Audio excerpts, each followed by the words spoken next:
Hey everyone, this is Aaron St. Dennis, the Mad Scientist, and welcome to the Mad Science Lab. We're here today continuing the My Guy series where I bring in a different analyst and they give us three of their My Guys of this rookie class that are that they like higher than consensus. Today my guest is SC Romero. Thanks for joining me, man. You want to tell everyone a little bit about yourself? Yeah, for sure, man. SC Romero. I'm a writer for RPO. I have some articles on there. Go check them out. Did a full 7 round mock on there. Definitely worth it. And then also you can find me with some Dynasty Pros doing some Devi content for them. We have our Devi show coming out every other Monday. The next one's coming out this upcoming Monday for some wide receivers on Devi, and my YouTube show, the PPR show at the PPR show on Twitter. Sounds good, man. Thanks for joining me. Yes, sir. Thanks for having me. We'll get started here. I'm hoping I didn't tell my kid I started a podcast. He's on his VR headset, so hopefully my door being closed clues him in. But pardon me if I get any interruptions here. So maybe it'll go viral with your kid going through the VR right there. If I go viral because my kid interrupts a stream, it's not going to be for a good reason. I can guarantee. I don't know what he will do when he comes in, but it won't be anything I want to go viral for. So let's see if I can bring up the card here. Your first My Guy is Stanford quarterback Tanner McKee, checking in at 6'6", 231 with a 4.75 40 time. And of course, I just got home from work and I can't find my damn paper that says what his ADP is on DLF. So, well, I looked that up. Why don't you tell everyone a little bit about why you're so high on him? Man, he has the natural leadership you want in a quarterback. When he's at the line, he controls that line pre-snap. He goes through his reads. He has that mental toughness too. He's someone that's not going to get knocked down easily and really just get discomfort in the pocket after a couple sacks or interceptions. He kind of throws an interception and then he goes back out there and does it, forgets about it. He can make all your NFL throws that you need him to make. And he's honestly someone that I could see get some day two capital. But, I mean, you think of like Matthew Stafford just with that kind of toughness, someone that's just a big guy that can go in there and make your throws and not be faltered by the defense that's coming at him. So definitely someone I like. Definitely someone I don't think he's necessarily going to start day one. But in that right place, if that QB goes down in front of him, look out for Tanner McKee to go in there and take out his opportunity and do the best with it.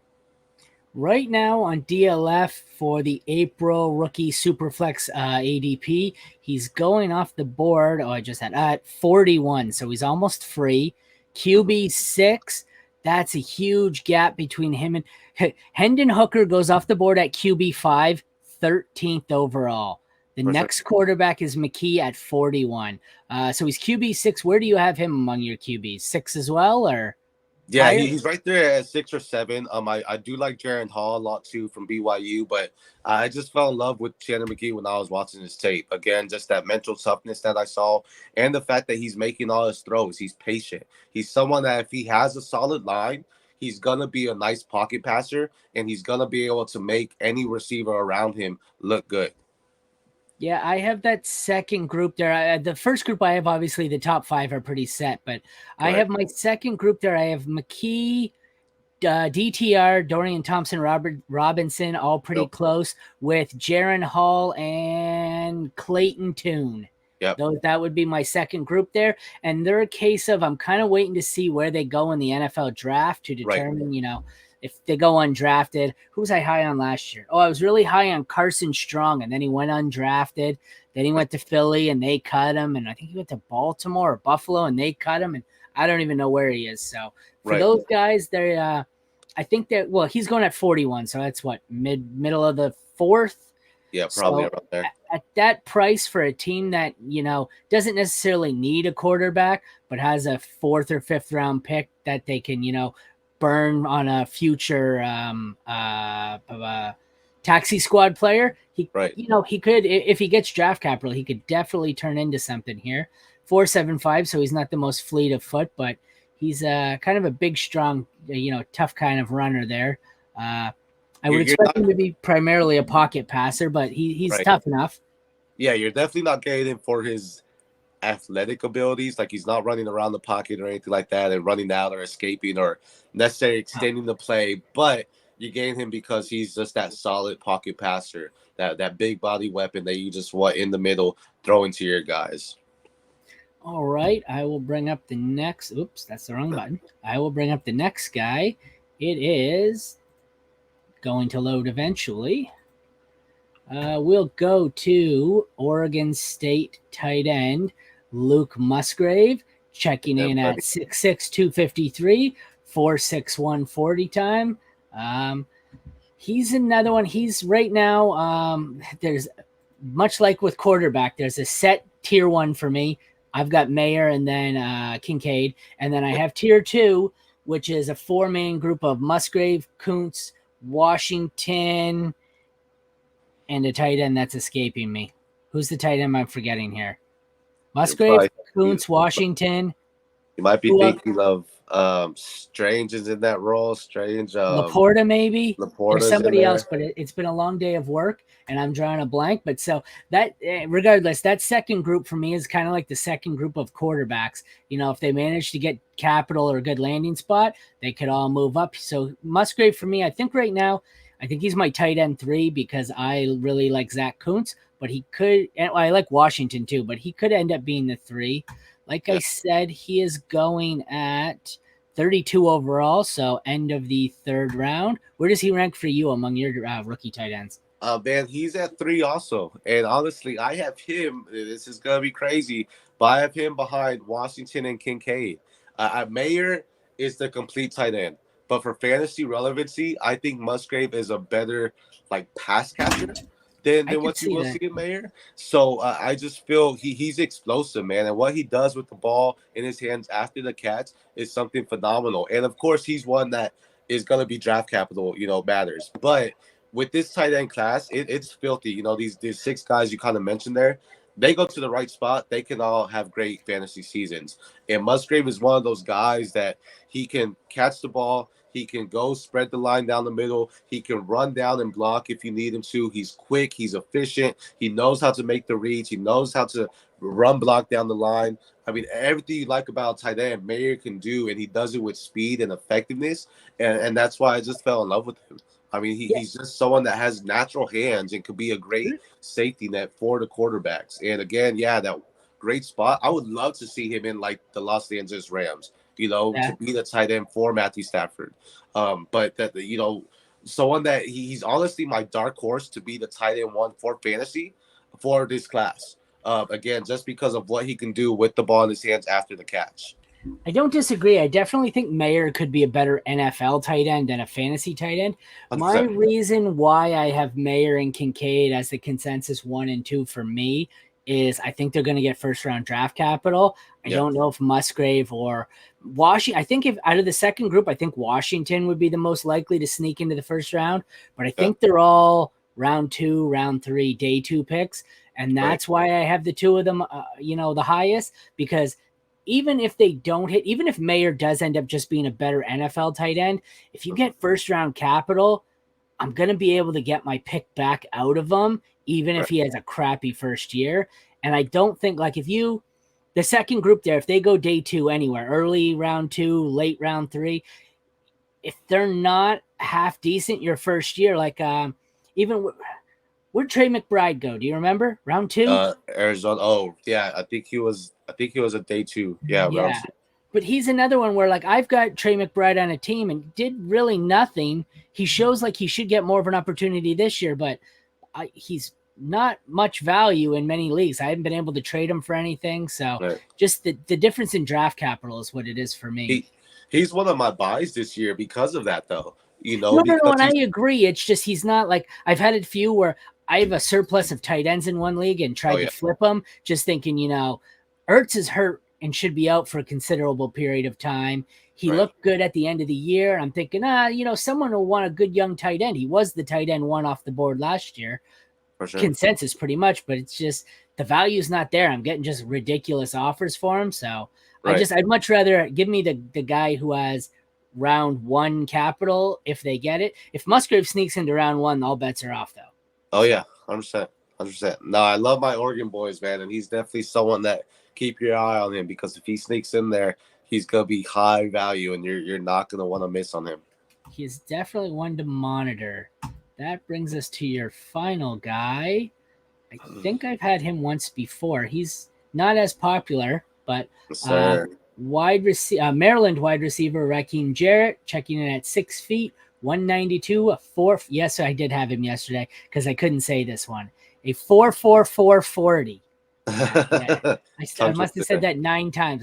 Someone did check. Someone had, I forget who it was last night, but it was someone that everybody wanted. So at the last minute, he said, "I'll pivot to Jarrett," and then I couldn't get 4.4440 out of my mouth. It took me 8 attempts. And if I do remember correctly, yep, he's going off the board at 44. So what's 44 with a 4.4440? Good God, tongue twister city today. So he's going off the board at the end of the 4th. What's that? Wide receiver 15. Where do you have him ranked and what do you like about him? Man, I have him ranked as my wide receiver 9 right now. I think a lot of the reason why you're not hearing a lot about him is the Maryland bad play. And you Maryland. you don't want to. It's Tua. It's Tua's brother, right? And you don't want to say he's a bad wide receiver because Tua's brother wasn't a good quarterback. Yeah. And he still made the plays. If you go back and watch his tape, there's a lot of times where he had to come back to make the catch, and he did. He's quick on the routes. He has a crisp route running. He knows how to separate from his defenders, and he has solid hands. He's definitely someone that I feel like he can make a huge impact on the team. Probably going day 3. I would argue maybe day 2, but like late 3rd. But that's a tricky one because his size, like I get it, he's not heavy, but at 6 feet, he's got better size. A lot of these guys profile as just glorified big slot receivers. Right. Because of his size and speed, he may go. I don't know if he sneaks into day 2, but he might go higher, at least high day 3, higher than anyone expects based on the size. So his size is very similar to Garrett Wilson, and definitely Garrett Wilson is by all means a way better receiver. Yeah. But his size is very similar, and again, if he goes to a good quarterback, where he doesn't have to run back to make the catch, and he can actually go and run the route and get the separation that he did make, then he's going to be a solid threat. He's definitely someone. His speed is there. He knows how to make the cuts efficiently. He knows how to make the defenders miss. He knows how to make the play after the ball's in his hands. He's just a very explosive wide receiver, and I think the bad play at Maryland is pushing him down the board. But he's definitely not someone you want to sleep on. His luck, he'll get drafted by the Jets, and they'll have Zach Wilson at quarterback. Yeah, that would be horrible. You said you have him at 9. He's going towards the end of the 4th round. So was the tight end. Oh, McKee. Oh, no, sorry. It was the quarterback McKee. And your tight end was Musgrave.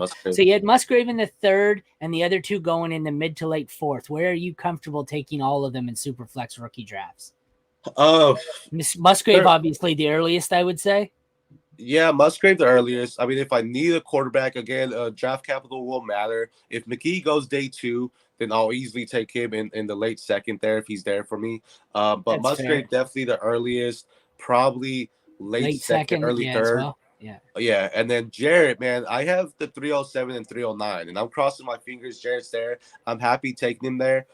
Just again, I think he could be a solid weapon there. And really, you think about it, outside of your 1st round, your 2nd round kind of, but then your 3rd and 4th round guys, those are all dart throws. So this is one that I'm comfortable throwing the dart on him and, just hoping that he definitely excels. And he's on the taxi to begin the season, but someone that, I can elevate from the taxi squad mid-season and help my team win.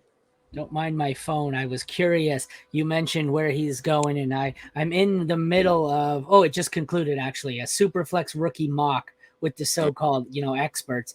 And he went at 4.4. So nice. That's pretty good value. And then McKee went at 4.8 and Musgrave went at 3.9. So all 3 of your guys should be available. You said you had the 309? 307 and 309 in one draft. What? 307 and 309, you should have your choice of all or 2 out of the 3. So then, it looks like one might fall to you in the 4th. So you just might get all your my guys late in drafts. So there you go. That's what I love about that, man. You got to find the hidden gems. Everyone knows the top guys. Got to find the guys you can get late that can help your team at the end or something. I was looking at a couple of the mocks I've done this week, and man, has the ADP really shifted. You've got Zay Flowers has gone through the roof.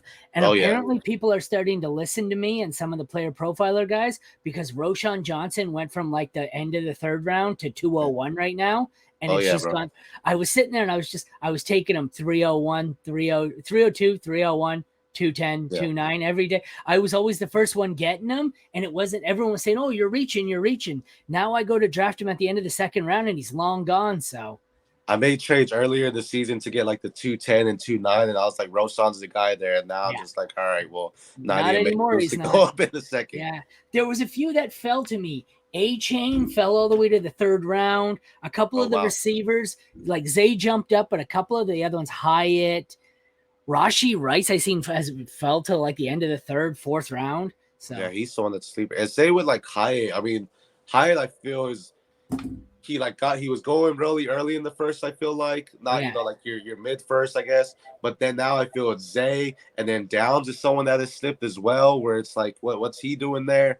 And those guys are kind of bunched together for yeah, me, my tiers. So for it's sure. very, I would take Zay over them. But Me I mean, too. I think the landing spot matters. Who gets the better Yeah, draft capital will be the guy you want. I think it'll be Zay, but I guess we'll see. So. Yeah. All right. Well, thank you again, SC, for joining me. Yes, sir. Take another shot here to tell everyone where to find you. Yes, sir. SC Romero. You can find me on Twitter at the PPR Show, my YouTube show, the PPR Show. I'm writing articles for RPO football. Go check out the IDP content on there or our 7-round mock that we just dropped. Also, you can find me on Dynasty Pros doing some Devy content every other Monday. Next Monday, we're coming out with the Devy Wide Receiver Show. All right. And again, I'm Aaron St. Dennis. You can find me on Twitter at FFMadScientist. For that matter, you can find me on any social media, FFMadScientist, Instagram, Reddit, Facebook, etc. Anything, you name it, it's there. You can find my written work at The League Winners or King Fantasy Sports, DLF or Player Profiler. My rankings at Fantasy Pros. Catch me on YouTube at youtube.com/FFMadScientist. And you can also find me, FF Mad Scientist, on Spotify and Apple Podcasts. Again, thank you to SC Romero for joining me with his My Guys. And this is Aaron St. Dennis. This has been the Mad Science Lab, My Guys with SC Romero. Thanks for joining me and have a good night.